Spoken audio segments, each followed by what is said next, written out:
네, 안녕하세요 여러분. 영수베스의 베스입니다. 저는 오늘 이 시간에 영어에서 우리가 공부를 할 때 자주 접하게 되는 용어인 이 오형식이라는 것에 대해서 한번 알아보겠습니다. 그런데 이제 오형식을 자세하게 다 파고드는 것은 아니고 오늘은 어떤 그 전체적인 틀, 즉 개요라고 하죠. 개요, outline, 그 외곽을 잡는 겁니다. 오형식이라는 게 이렇게 생긴 거구나. 그리고 또 다른 영상이 아닌 이 영상을 통해서 또 저를 처음 접하신 분들이 계실 수 있으니까 좀 또 재차 다시 한번 말씀드리면 저는 절대로 문법 예찬론자가 아닙니다. 그러니까 영어를 잘하기 위해서는 문법을 무조건 잘해야 되고 뭐 문법만이 영어를 잘할 수 있는 길이다라고 생각하지를 않아요.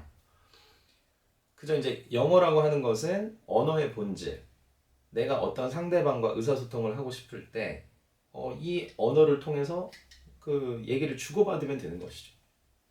근데 사실 우리가 이제 의사소통이라고 하는 게 말이 통한다라는 개념인데 이건 사실 내가 어떤 목적으로 상대방과 의사소통을 하느냐에 따라서 상당히 그 깊이가 달라질 수가 있습니다. 내가 그저 어디 해외여행을 잠깐 가서 뭐 이거 얼마예요? 뭐 화장실은 어디예요? 뭐 이런 간단간단한 말을 하기 위해서는 사실은 그렇게 대단한 뭐 깊이 있는 노력을 요하지 않아요. 그러니까 어느 정도 그냥 규칙만 알고 패턴만 익혀도 충분히 그 정도는 가능하다는 것이죠. 하지만 저는 이제 영어를 제가 좋아하고 또 깊이 있게 공부를 하면서 제가 느낀 것은 결국은 내가 만약에 어떠한 언어를 할 수 있다, 구사할 수 있다라고 이렇게 자신할 수 있으려면 그 언어를 통해서 내가 돈도 벌 수 있다.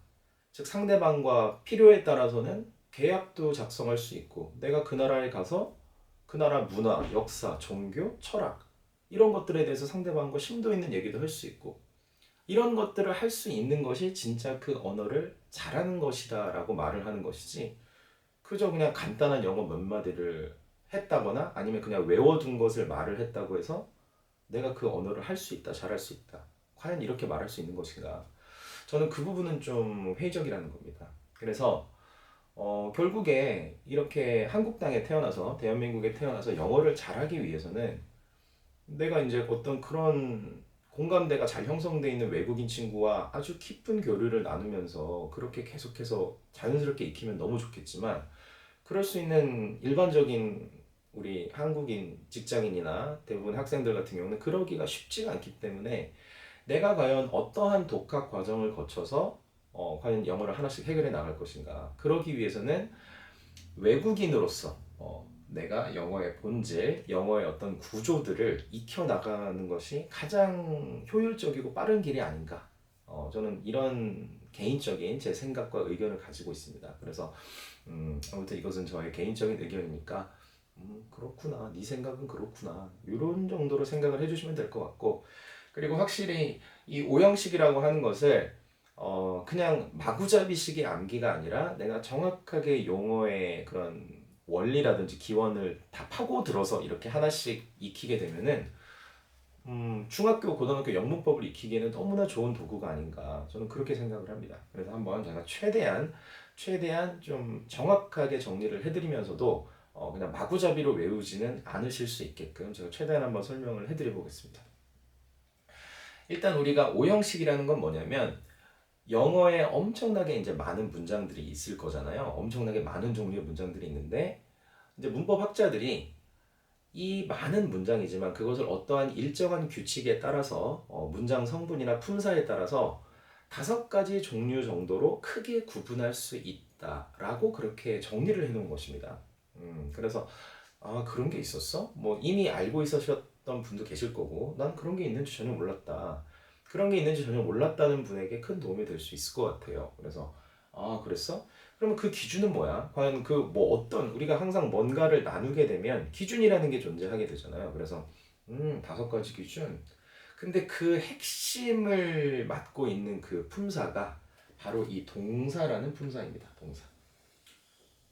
그래서 사실은 이 오형식을 이해하기 위해서는 8개의 품사, 그 다음에 4가지 문장 성분에 대해서 미리 선행적인 학습이 되어 있어야 돼요. 그런데 이제 그거는 또 그 하나하나가 사실 엄청나게 방대한 양이기 때문에 오늘은 그 용어는 어느 정도 알고 있다라는 좀 전제를 깔고 얘기를 해 나가고, 대신에 제가 뭐 영상 말미에 제가 이제 또 추가적인 영상을 제작을 해서 그것과 연결 지어서 보실 수 있도록 그렇게 장치를 마련을 해 놓겠습니다. 자, 그럼 일단은 동사라는 게 있어요. 동사를 들어보신 적이 분명히 있으실 거예요. 영어를 어느 정도 공부를 하신 분은. 근데 사실은 영어는 동사를 나눌 때 보통 이렇게 이제 초등학교 처음 들어갔을 때는 비동사와 일반 동사. 비동사가 워낙 중요하다 보니까 비동사와 일반 동사 이렇게 크게 2가지로만 구분을 하죠. 여기서 더 세세하게 들어가면 사실 좀 어려워지거든요. 그런데 이제 우리는 어차피 이 영어라는 전체의 숲을 보려고 하는 목적이기 때문에 처음부터 5가지로 나눠보겠습니다. 그런데 5가지로 나눌 때 먼저 그 기준이 되는, 가장 기준이 되는 것은 먼저 2가지로 먼저 나눠진다는 겁니다. 먼저 2가지로 나눠져서, 자, 자자가 들어가는 자동사, 자동사라는 것이 있고요. 여기 자자가 들어가는 것에 좀 주목을 해주세요. 자자, 동사 앞에 글자 자자가 들어갔네. 그 다음에 앞에 타자가 들어가는 타동사라는 게 있다는 겁니다. 이렇게 동사가 2가지로 나눌 수 있구나. 나 이거 어디서 들어본 것 같은데, 자동사, 타동사. 뭐 그러실 수 있을 것 같아요.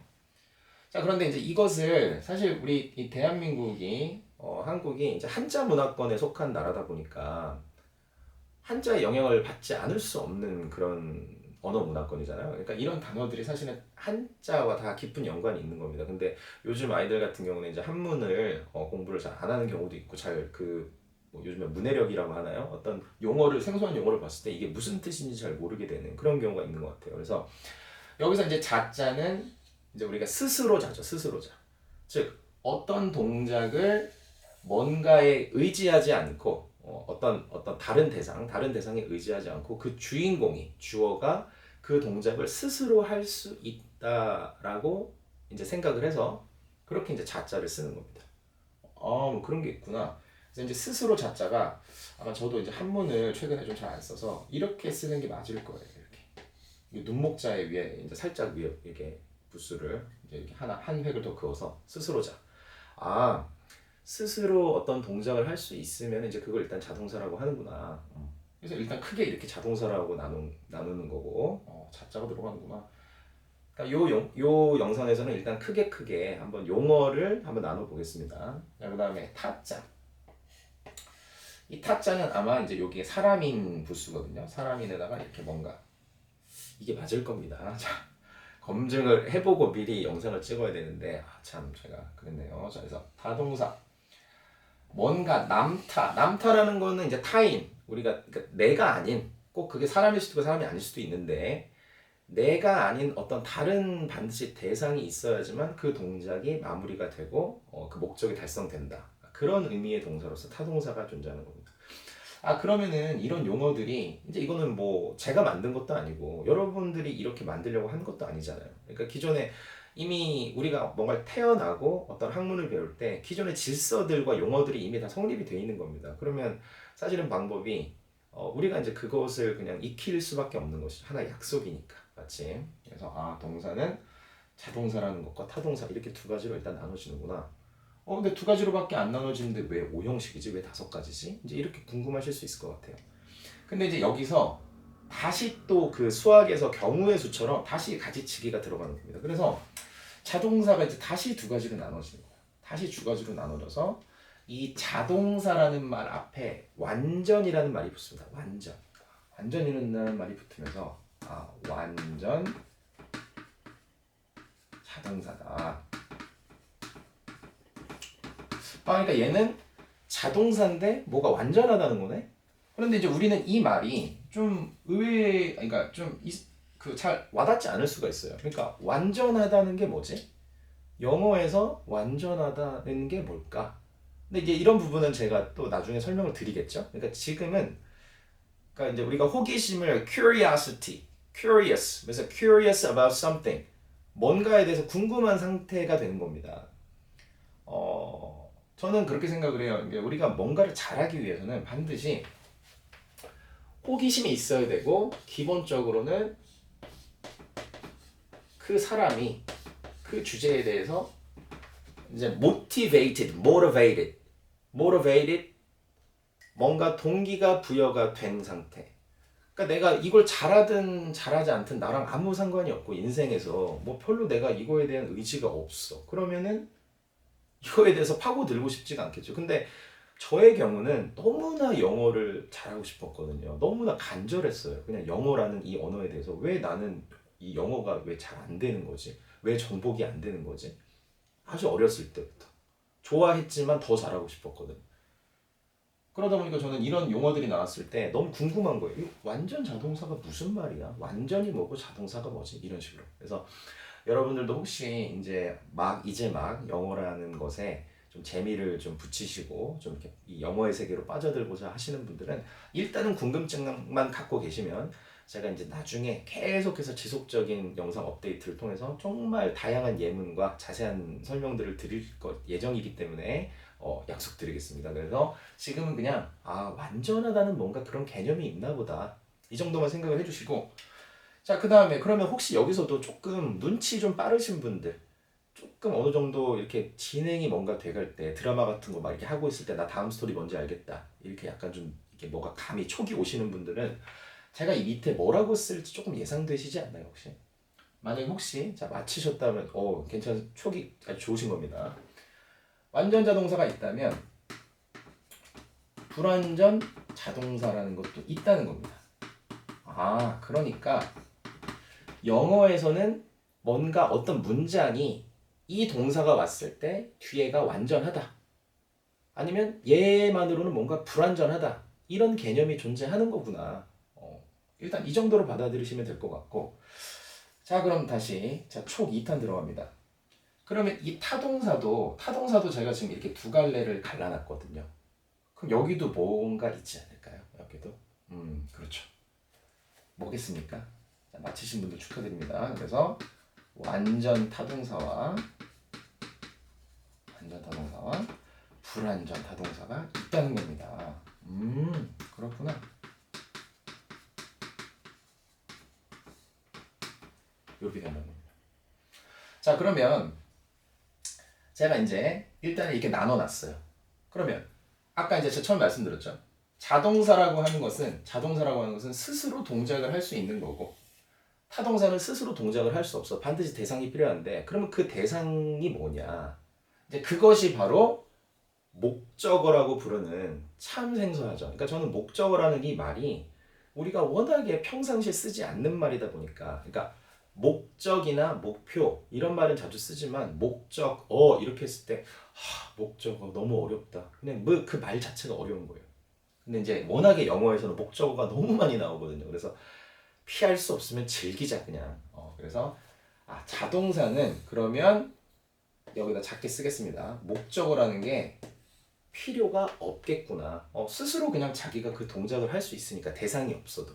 하지만 이 타동사는 반드시 그 대상, 그 동작의 대상, 목적이 뒤에 와야 되겠구나.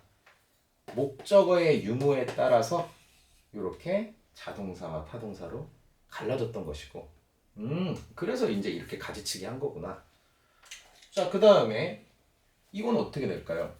완전하다는 개념과 불완전하다는 개념. 이미 우리가 이 말에서 볼 수 있듯이 제가 이제 그 전 영상에 이형식과 보어라는 영상을 찍은 적이 있는데 바로 이 보어라는 제가 용어를 썼었어요. 보어라는 말은 우리가 어떤 수업이 부족할 때 보충 수업하듯이 어떤 문장의 내용이 불완전할 때 뒤에 뭐가 와야 되는데 안 와서 허전할 때 그럴 때 쓰는 말이 보어라고 했는데 그러면 이렇게 되겠네. 완전이란 말이 왔을 때는 보어가 필요 없는 거겠네요. 왜냐하면 완전하니까. 완전하다는 것은 말 그대로 완전. 더 이상 뭔가 추가가 필요가 없다. 그 뒤에 보어는 안 오는 것이죠. 그리고 불완전 자동사는 불완전하다. 얘는 보어가 와야 되겠네요. 얘도 완전 타동사니까 일단 보어가 안 와도 되고 불완전 타동사는 보어가 와야 되겠네요. 그러면 사실 이런 용어들을 만약에 이 영상을 통해서 처음 보신 분들은 굉장히 생소하실 수 있을 거라고 제가 생각을 합니다. 네, 인정을 해요. 저도 처음에 이 용어를 봤을 때 엄청 당황스러웠듯이. 하지만 제가 사실 그때 당시에 제가 처음에 공부할 때는 이렇게까지 자세하게 설명해 주시는 분이 없었던 것 같아요. 제 기억에는. 근데 제가 하나하나 제 나름대로는 자세하게 제가 지금 예문을 드리진 않았지만 이 말에서 느껴지는 뉘앙스들, 아 이게 스스로 자자였어, 이게 남타였어, 어떤 목적 대상이 필요 없는 거였어, 아 이건 필요가 있는 거였구나. 그 다음에 완전자 동사, 불완전자 동사, 완전타 동사, 불완전타 동사. 이제 이름에서 다 느껴지는 겁니다. 한번 연습해 볼까요? 자, 얘는 완전자 동사니까 완전하니까 보어는 필요가 없고, 자동사니까 목적어도 필요가 없겠네요. 그렇죠? 불완전자 동사는 불완전하니까 보어는 필요하고, 자동사니까 목적어는 필요가 없겠네요. 따라오시고 계신가요? 자, 그 다음에 완전타 동사는 완전하니까 보어는 필요가 없겠네요. 하지만 타동사니까 목적어는 필요하겠죠? 그 다음에 불완전타 동사는 얘는 불완전하니까 보어도 필요하고, 타동사니까 목적어도 또 필요하겠네요. 이렇게. 그렇죠? 자, 그래서 일단 이렇게 네 가지로 나누는데, 아니 지금 제목이 지금 당신이 여기 오형식이라고 해놓고 이거 그럼 네 가지 더 이상 뭐 여기서 가지치기 더 들어가는 거냐? 아 그게 아니라 이렇게 자동사와 타동사에 들어가기 좀 애매한 어떤 좀 특별한 동사가 하나가 더 있었던 겁니다. 그래서 그것을 제가 여기다 밑에다 써보면은 이게 화면이 잘릴지 안 잘릴지 모르겠네요. 자, 수여 동사라고 해서, 우리가 수여라는 말이 뭡니까? 수여라는 말은 뭔가를 잘했을 때 뭐 상장을 수여합니다. 상금을 수여합니다. 주겠다는 거죠. 그래서 수여라는 말은 누구누구가 누구누구에게 무엇을 준다라는 그런 뜻을 말할 때 쓰는 동사들을 말합니다. 이제 수여 동사들도 몇 개, 나중에 제가 이제 자세하게 수여 동사 편을 찍을 때 자세하게 들어보시면 다 어디서 한 번쯤 들어보신, 우리가 일상생활에서 굉장히 많이 쓰는 동사들이 많습니다. 그런 것들을 통해서 충분히 쉽게 느끼실 수 있을 것 같아요. 자, 그래서 이제 최종적으로 이곳에다가 정리를 해서 쓰겠습니다. 자, 첫 번째 완전 자동사.